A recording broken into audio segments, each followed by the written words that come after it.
भाजपचे मुंबई पश्चिम विभागातील पदाधिकारी सदस्य नोंदणीमध्ये पिछाडीवर दिसतात। कोकणात मात्र भाजप सदस्य नोंदणी अगदी सुसाट सुरू आहे। भाजप सदस्य नोंदणी करण्यामध्ये मुंबईतले कार्यकर्ते मात्र अनुत्साही दिसतात। वरिष्ठ नेत्यांनी उदासीन कार्यकर्त्यांची गंभीर दखल घेतलेली आहे। स्थानिक स्वराज्य संस्थांच्या निवडणुकीत तिकीट वाटप करताना विचार केला जाणार असं म्हटलं गेलंय। भाजप वरिष्ठ नेत्यांनी स्थानिक पदाधिकाऱ्यांना हा इशारा दिलाय। सदस्य नोंदणीमध्ये भाजपचं 1.5 कोटी सदस्यांचं उद्दिष्ट आहे, पण अवघं 50% उद्दिष्ट गाठलं गेले आणि सदस्य नोंदणीला 10 फेब्रुवारीपर्यंत आता वाढ दिली गेली आहे।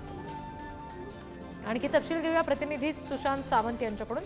सुशांत, काय नेमकी कारण आहेत मुंबईमध्ये ही सदस्य नोंदणी फार कमी होण्यामागे? आपण जर बघितलं असेल तर 1.5 कोटी सदस्य नोंदणीचं उद्दिष्ट खरं तर भाजप नेतृत्वाने ठेवलं होतं आणि त्याचं टार्गेट जे आहे ते प्रत्येक पदाधिकाऱ्याला दिलं होतं।